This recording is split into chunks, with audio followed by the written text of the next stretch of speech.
بسم الله الرحمن الرحيم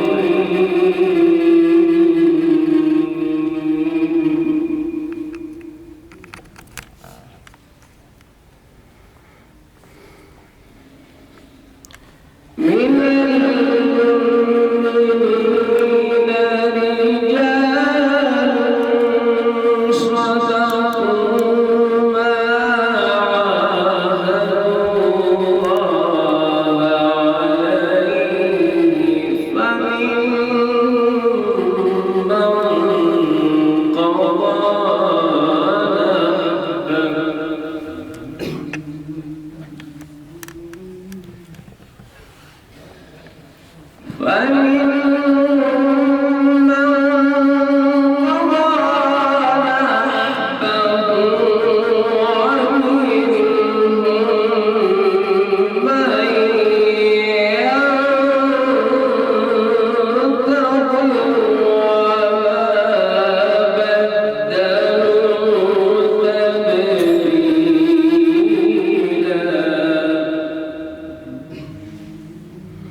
imamu twakumbuka na inawa arobaini ya imamu twakumbuka Karbala, arobaini ya imamu twakumbuka na inawa labaika ya imam Hussein, labaika ya imam Hussein, labaika ya imam Hussein, labaika ya imam Hussein, arobaini ya imamu twakumbuka Karbala, arobaini ya imamu twakumbuka na inawa arobaini ya imamu twakumbuka Karbala, arobaini ya imamu twakumbuka na inawa labaika ya imam Hussein, labaika ya imam Hussein, labaika ya imam Hussein, labaika ya imam Hussein. Karbala ni jangwani, imamu alienda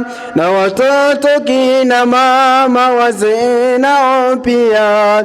Karbala ni jangwani, imamu alienda na watoto kina mama wazee nao pia.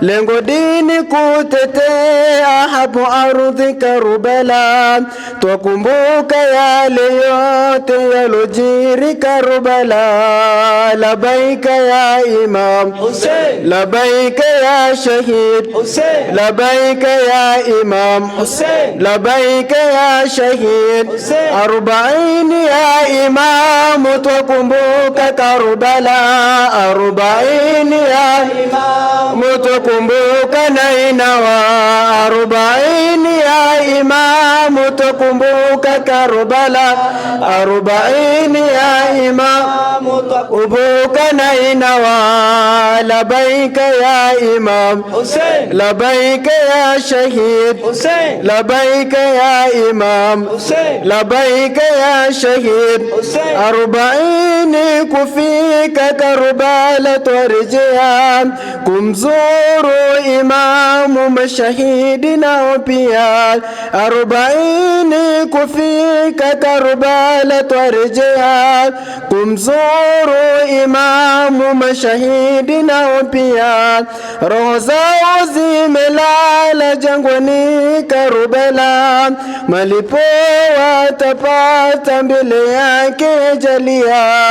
Labaika ya imam Hussein, labaika ya shahid Hussein, labaika ya imam Hussein, labaika ya shahid Hussein, arobaini ya imamu twakumbuka Karbala, arobaini ya imamu twakumbuka na inawa arobaini ya imamu twakumbuka Karbala, arobaini ya imamu twakumbuka na inawa labaika ya imam Hussein, labaika ya shahid Hussein, labaika ya imam Hussein, labaika ya shahid Hussein. Zainabu karejea hapo ardhi Karbala, akiwa na mateka huzuni imeenea. Zainabu karejea hapo ardhi Karbala, akiwa na mateka huzuni imeenea. Vilio vimetanda kila pande Karbala kwa msiba wa imamu hiyo siku ya Ashura. Labaika ya imam Hussein, labaika ya shahid Hussein, labaika ya imam Hussein, labaika ya shahid Hussein, arobaini ya imamu twakumbuka Karbala, arobaini ya imamu twakumbuka na inawa arobaini ya imamu twakumbuka Karbala, arobaini ya imamu twakumbuka na inawa labaika ya imam Hussein, labaika ya shahid Hussein, labaika ya imam Hussein, labaika ya shahid Hussein, arobaini imefika sisi sote twarejea kumzuru imamu mashahidi nao pia. Arobaini imefika sisi sote twarejea kumzuru imamu mashahidi nao pia labbaika ya imam, labbaika ya shahid, labbaika ya imam, labbaika ya shahid. 40 ya imam tukumbuka Karbala, 40 ya imam tukumbuka Nainawa, 40 ya imam tukumbuka Karbala, 40 ya imam tukumbuka Nainawa. Labbaika ya imam, labbaika ya shahid, labbaika ya imam, labbaika ya shahid. Salli ala bil Qasimi Muhammad. لله نحمده ونستعينه ونستغفره ونؤمن به ونتوكل عليه ونشهد أن لا إله إلا الله الواحد الأحد ونشهد أن سيدنا محمدا عبده ورسوله صلوات الله ربي وسلامه عليه وعلى أهل بيته الطيبين الطاهرين. اللهم صل على محمد. رب اشرح لي صدري ويسر لي أمري واحلل عقدة من لساني يفقه قولي. أما بعد، يقول الحق سبحانه: بسم الله الرحمن الرحيم.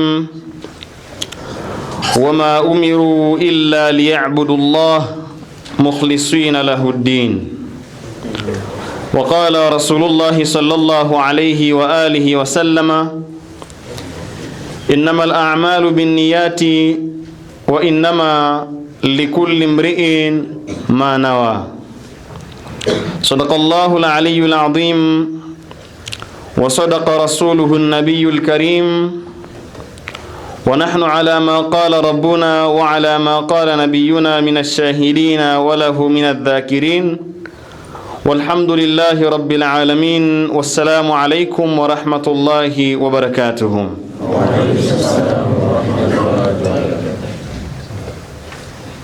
Maisha ya mwanadamu na harakati zake zinategemea vyanzo viwili. Harakati za kawaida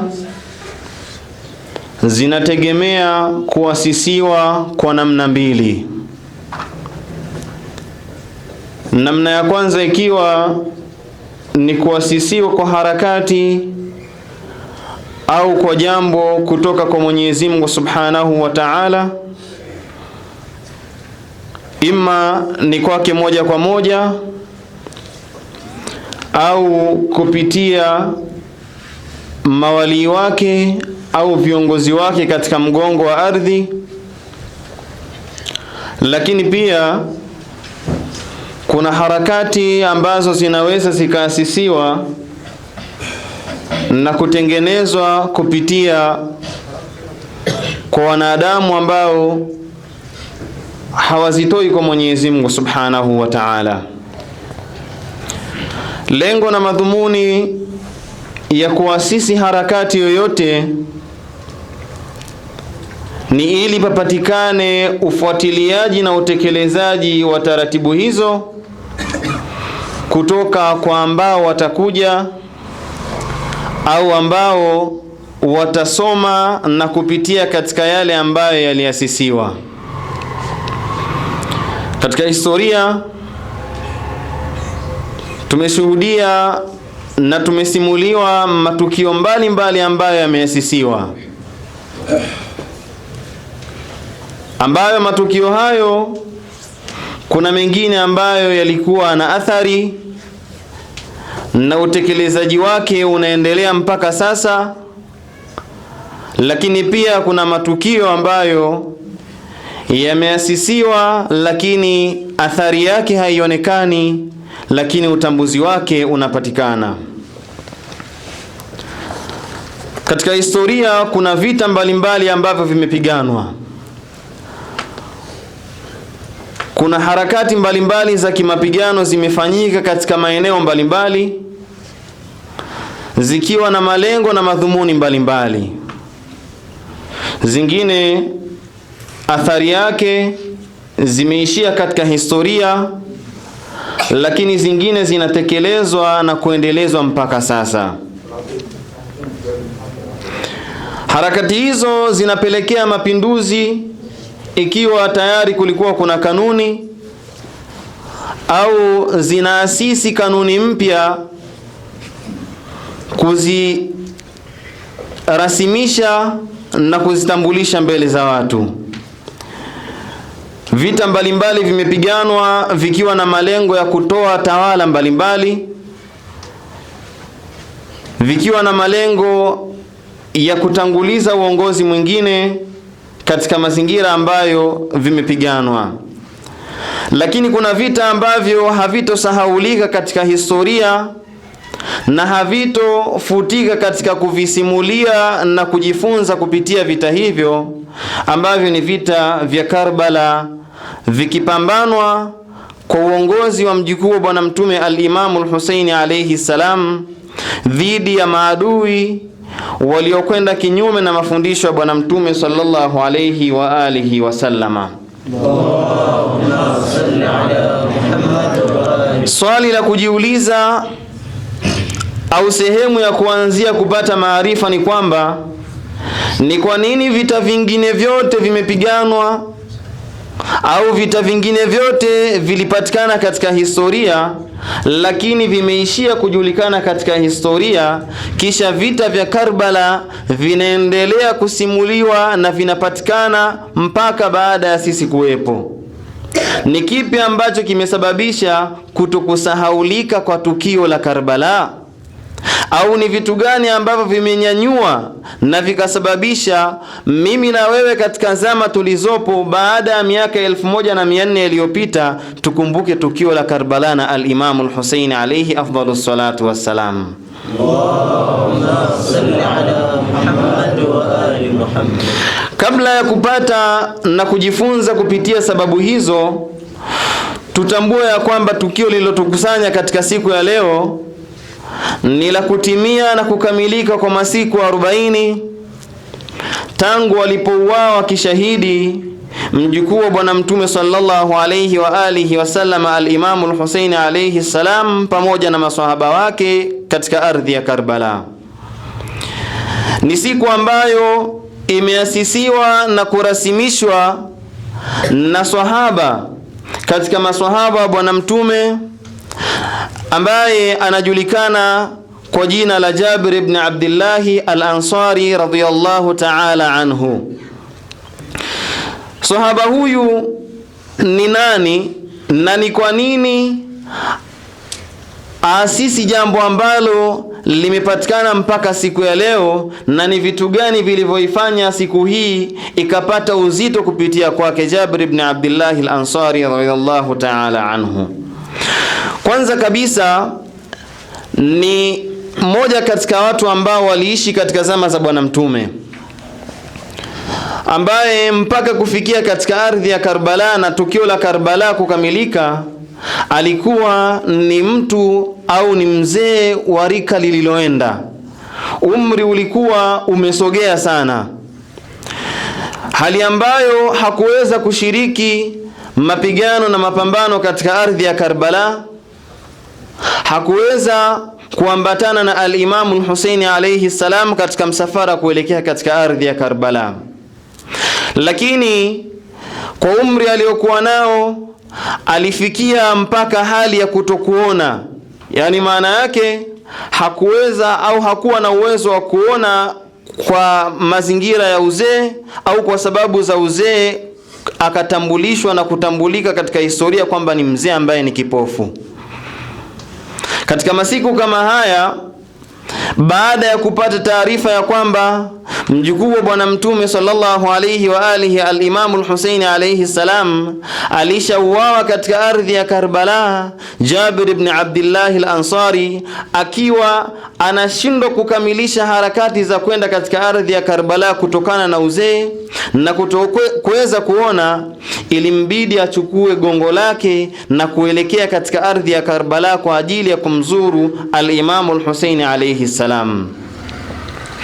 Jabir ibn Abdullah al-Ansari anafika katika sehemu ya mto Furati akiwa haoni na akiwa anateseka na amechoka kutokana na uzee, anajiandaa kwenda kumtembelea al-Imamu al-Husaini alayhi salam katika ardhi ya Karbala, akiwa hakuna ambacho anakiona katika mazingira yale, wala hakuna mtu katika wafuasi ambaye alikuwa akimtazama au akimwangalia Jabir ibn Abdullah wakati anaelekea katika ziara ya al-Imamu al-Husaini alayhi salam. Ni ishara ya kuonyesha ya kwamba alitambua nafasi ya mjukuu wa Bwana Mtume.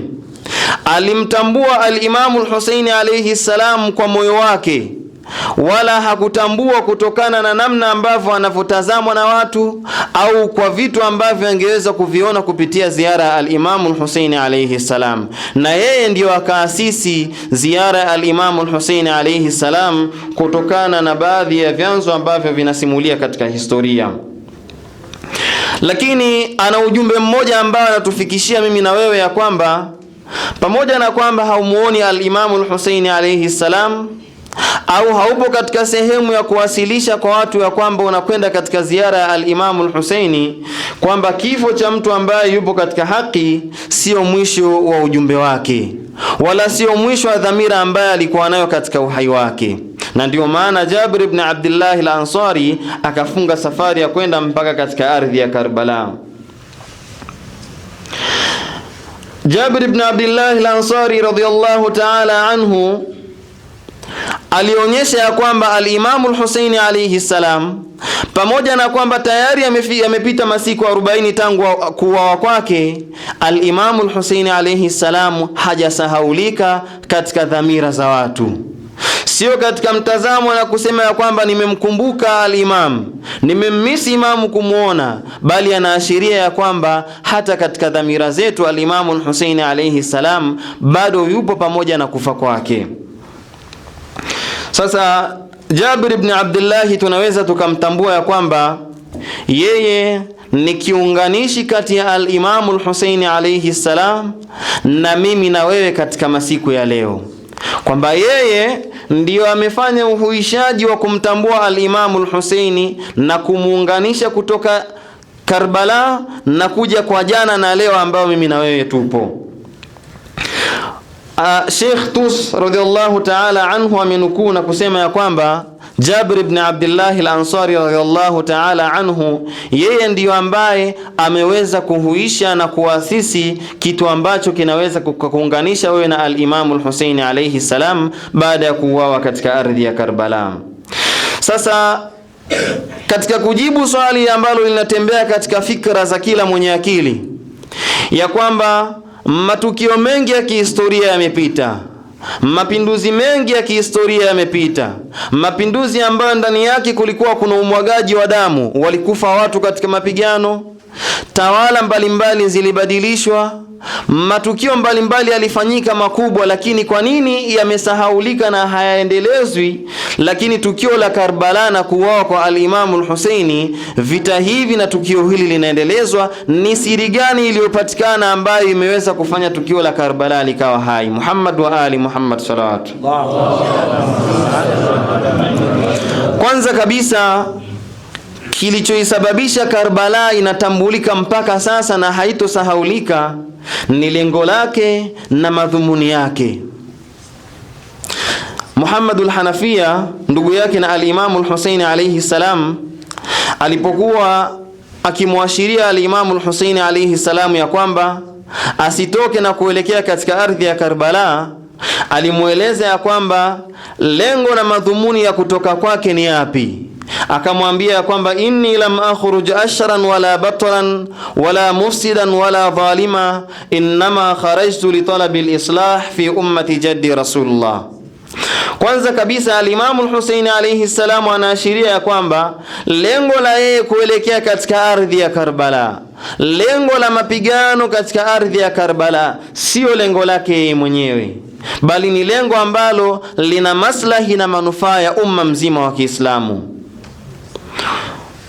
Kharajtu li talabi al-islahi fi ummati jaddi Rasulullah, kwamba nimetoka kwa ajili ya kutafuta mazuri, kutafuta mambo mema, kutafuta mambo ambayo ni adimu kwa ajili ya umma wa babu yangu, sio kwa ajili ya familia yangu, wala sio kwa ajili ya chochote katika manufaa yangu. Ndio lengo la al-Imam al-Husaini alayhi salam.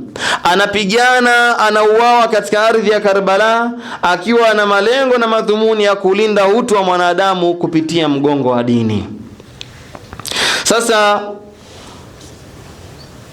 ni mafundisho ya kwamba sababu iliyofanya Karbala ibaki mpaka sasa na watu wake kuweza kupitia walioyapitia ni kwamba walikuwa radhi kupata mambo magumu kwa ajili ya manufaa ya dini ya Mwenyezi Mungu. Walikuwa tayari kuteseka na kuumia kwa ajili ya kutengeneza manufaa katika dini ya Bwana Mtume sallallahu alayhi wa alihi wasallama. Kanuni na taratibu ambazo tayari zilishaanza kupotea na zilisahaulika ambazo ziliasisiwa na Bwana Mtume sallallahu alayhi wa alihi wasallama.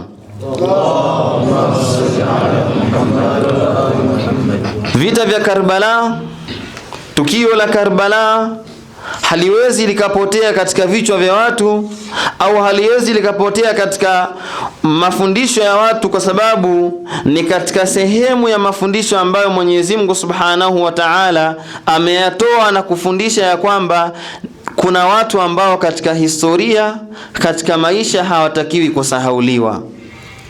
Pamoja na kwamba watakuwa wamekufa au hawaonekani katika macho yetu, lakini Mwenyezi Mungu anaashiria ya kwamba watu hawa hawapaswi kusahauliwa. Mwenyezi Mungu Subhanahu wa Ta'ala anasema ndani ya Qur'ani, Bismillahirrahmanirrahim, wala taqulu liman yuqtalu fi sabilillahi amwat.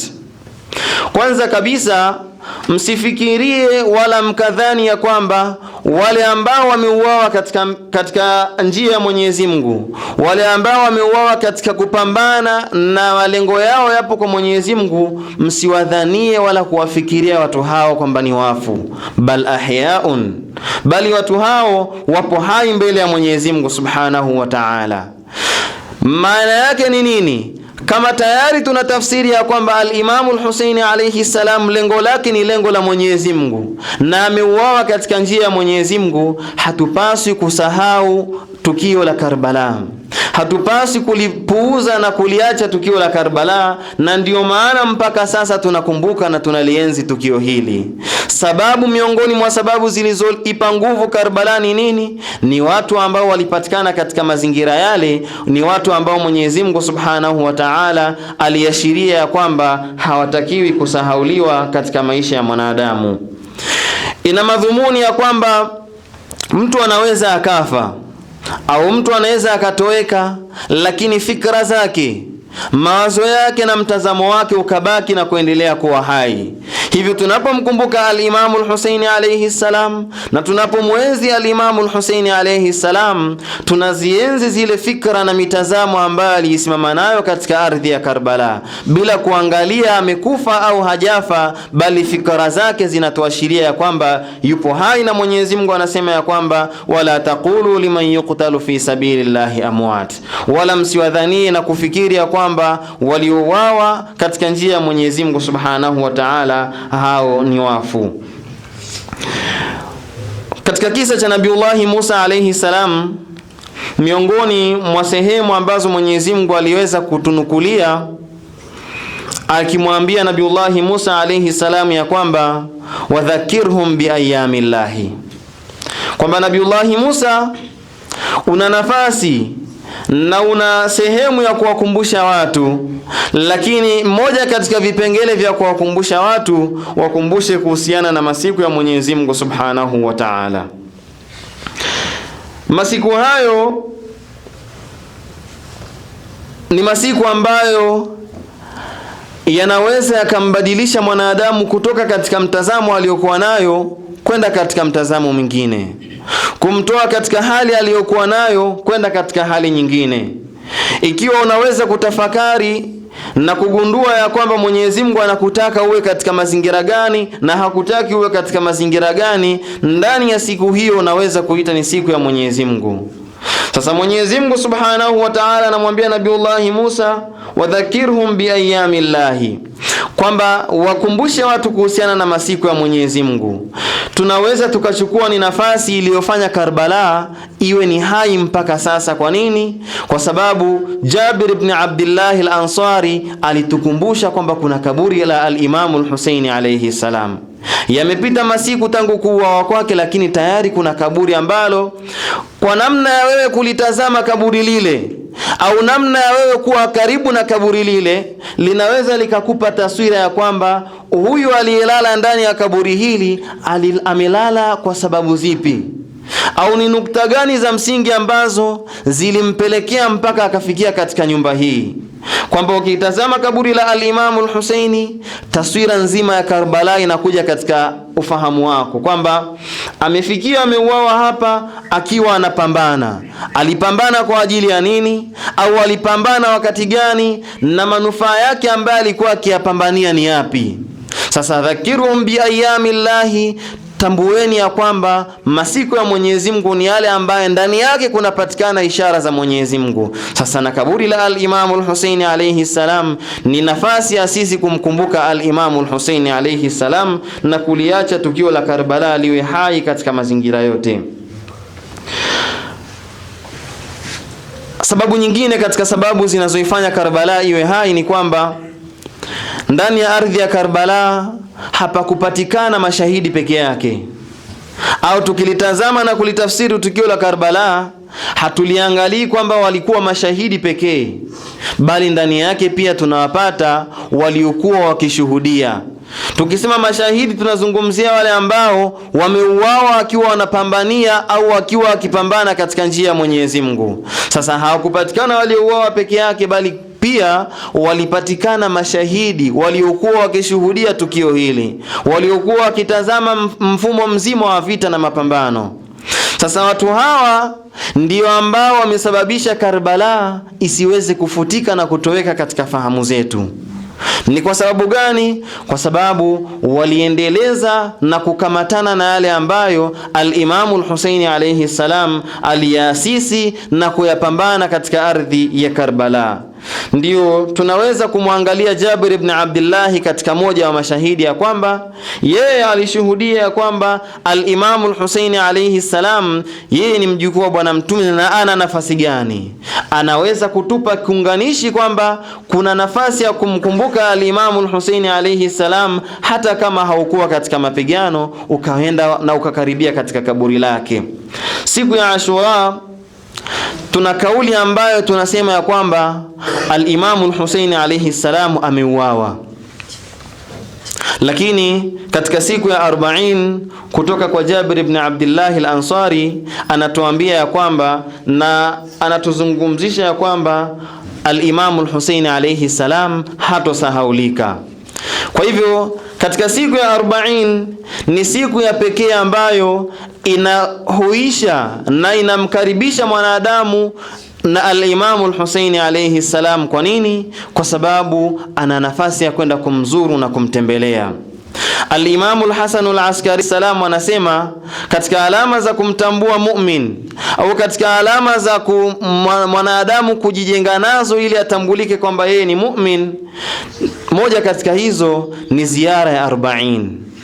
Ni kwamba mwanadamu atakapojikita na kujikaribisha na ziara ya al-Imam al-Husaini alayhi salam katika siku ya 40 ni katika alama za kumpa mwanadamu huyo sehemu ya uumini.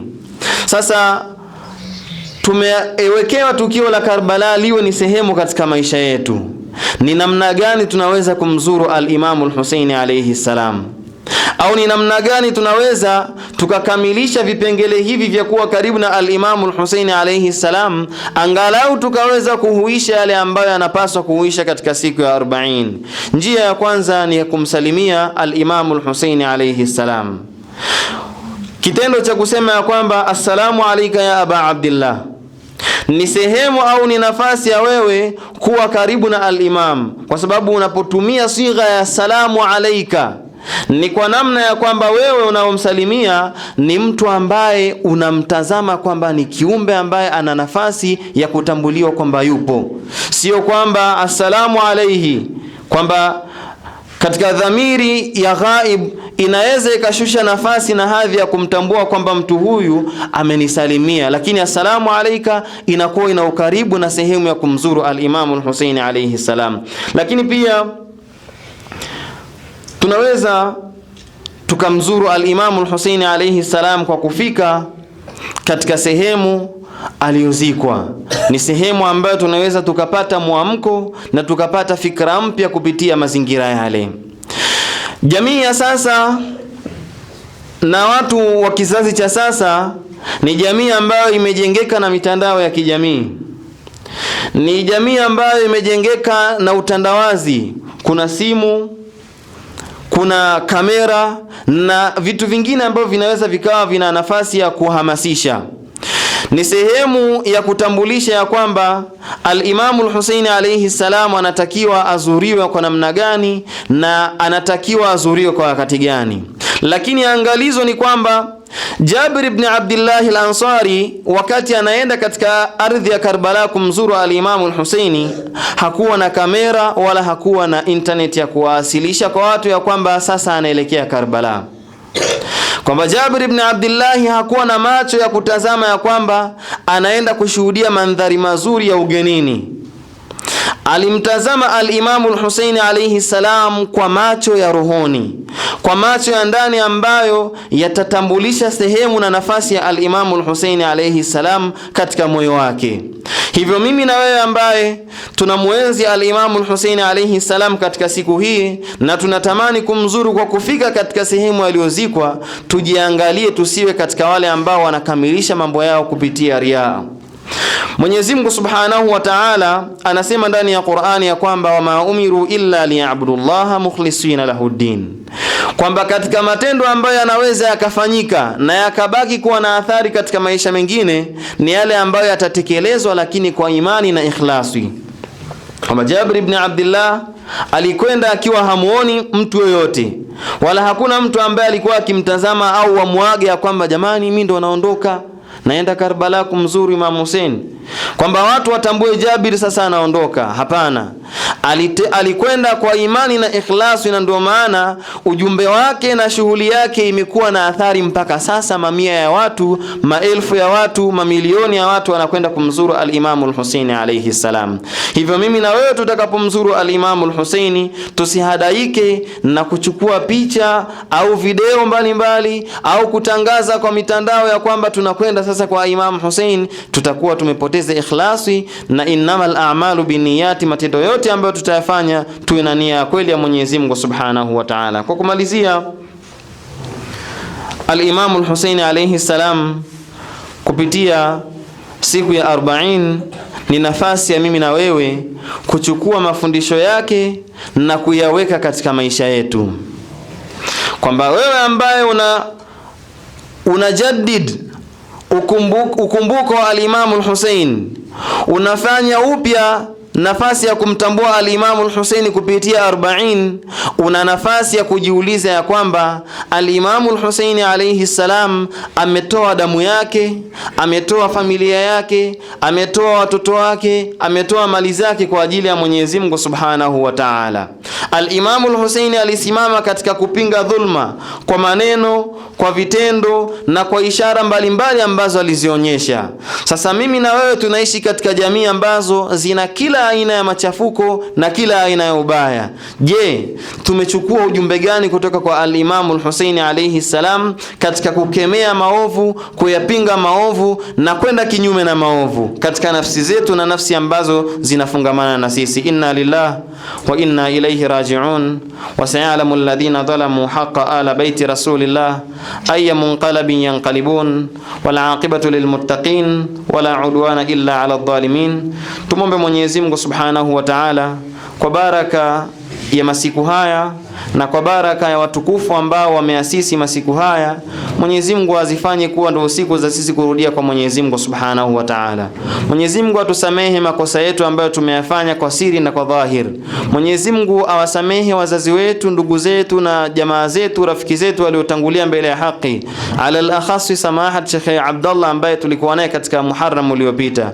Mwenyezi Mungu azifanye nyoyo zetu ziwe na nuru ya kuwatambua Ahlul Baiti. Mwenyezi Mungu atufanye tuwe ni katika watu usiwe wepesi kuathiri na kutengeneza mazingira ya sisi kuathirika na al-Imam al-Hussein alayhi salam. Allahumma ansur ikhwanana al-mujahidin fi kulli makan fi mashariq al-ard wa magharibiha wa ajil li waliyika al-faraj ali Muhammad bifadlika wa rahmatika ya arhamar rahimin wa sallallahu ala Muhammadin wa alihi at-tahirin.